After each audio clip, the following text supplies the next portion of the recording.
યથાર્થ જ્યેષ્ઠ વાણીમાં પરિવારમાં આપનું સ્વાગત છે। આજે આપણે સાંભળી રહ્યા છે અસુરની મહાગાથા એટલે કે રાવણની મહાગાથા વિશે, જેની અંદર દૈત્યનું આક્રમણ વિશે સાંભળીશું। ભદ્ર, છેલ્લા થોડા વર્ષોથી હું આ યુદ્ધ નામે મૂર્ખાઈઓમાં વ્યસ્ત રહ્યો છું, એમ કહી શકાય। મહાબલીની સેનામાં 6 વર્ષ રહ્યા બાદ મેં મારું પોતાનું દળ રચવાનો પ્રયાસ કર્યો।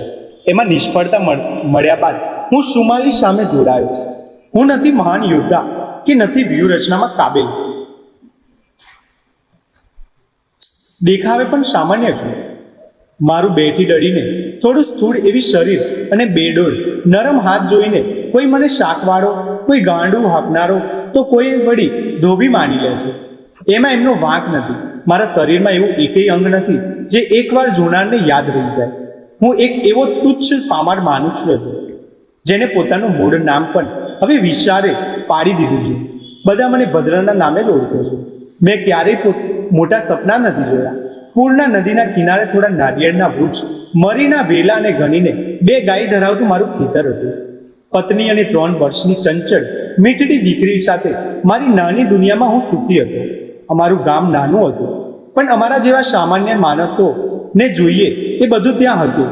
શિવનું મંદિર, તારીની દુકાન, પ્રાથમિક શિક્ષણ આપતી શાળા, ભેંસોની સાથે માણસો પણ નાહી શકે એવું જાહેર સ્નાનાગાર, આ બધાની સાથે સાથે ગણિકા ગૃહ ન હોય તો ગામ સામે, હા, પોતાને વેદરાજ ગણાવતો ઉઠ વેદ અને સતત અમારા પૈસા ખંખેરી લેવાની યુક્તિમાં રહેતો પૂજારી પણ ગામમાં હતા।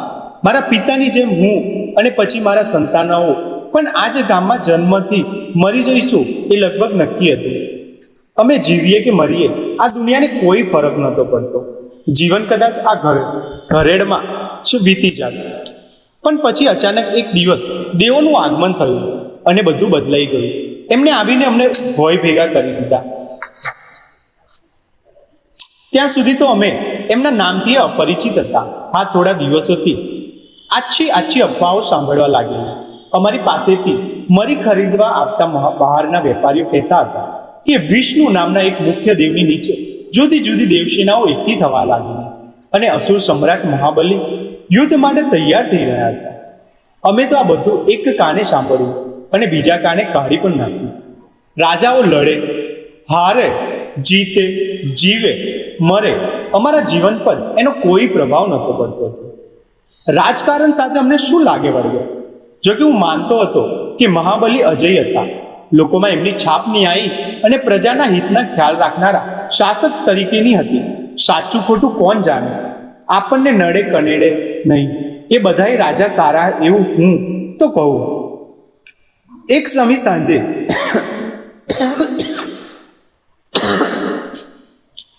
સાંજે અમે ખેતરોમાંથી ઘેર પાછા ફરતા, ત્યાં અશ્વ પર સવાર ચહેરા પર સાડીની ચાંઠા ધરાવતો એક સંદેશ વાઘ ગામમાં આવ્યો। એને અમારું શિવ મંદિર તોડીને વિષ્ણુને શરણે જવાની સૂચના આપી।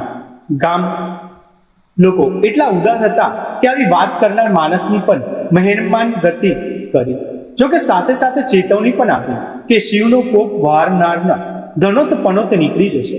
પેલો સંદેશ વાઘ ગામ છોડતા પહેલા શિવ મંદિરે જઈને માથું ટેકવતો હતો। ગામવાળાને વાતચીતનો નવો વિષય મળ્યો। કોઈ કહે કે આપણે રાજા પરાજય સ્વીકારીને પાતાળમાં ભાગી ગયા, તો કોઈ વળી એવી વાત લાવ્યું કે મહાબલી દેવો સાથે ભળી ગયેલા અને બધાય મંદિરોમાં હવે શિવના સ્થાને વિષ્ણુની સ્થાપના થવા લાગી। આ સાંભળીને રોષે ભરાયેલા શિવ ભક્તોએ તાળીને માં તોફાન મચાવ્યું। આ બધું સાંભળીને મને ભીતરથી આનંદ થયો કે ચાલો ગામમાં કંઈક તો નવું થયું, પણ આનંદને ભય અને આઘાતમાં પલટાતા વાર ન લાગી। એક રાતે મારી પત્નીએ મને હલબલાવી જગાડી દીધો। આંખો ચોડીને જોયું તો ઘરમાં ઘૂસી આવેલા અજાણ્યા માણસો દેખાયા। અતિથિ હતા કે ચોર, આ સવાલ ઉઠતાની સાથે જવાબ મળી ગયો કે આ તો દેવોની સેના હતી જે પાસવી બળ સાથે અમારા નાના ગરીબ ઘર પર ઘસી આવેલી। ગોરા કુળ ચહેરા ધરાવતા સૈનિકો ઘોડા પર સવાર થઈને કિકિયારીઓ પાડતા આખા ગામને ધમરોડી રહ્યા હતા। જ્યાં જુઓ ત્યાં ચીસાચીસ અને આગના ભડકા હતા। પુરુષો, સ્ત્રીઓ, બાળકો, વૃદ્ધો, કોઈ પર એ દેવોએ દયા નહોતી દાખવી। પુરુષો પર જો આજની કથાએ તમને પ્રેરણા આપી હોય તો વિડીયોને લાઈક કરો અને યથાર્થ જ્યેષ્ઠ વાણી પરિવારનો ભાગ બનવા માટે હમણાં જ સબસ્ક્રાઇબ કરો. તમારું એક સબસ્ક્રાઇબ અમને વધુ પ્રેરણાદાયક કથાઓ લાવવા માટે શક્તિ આપે છે. મળીએ ફરી એક નવી પ્રેરણા કથા સાથે. જય શ્રી કૃષ્ણ.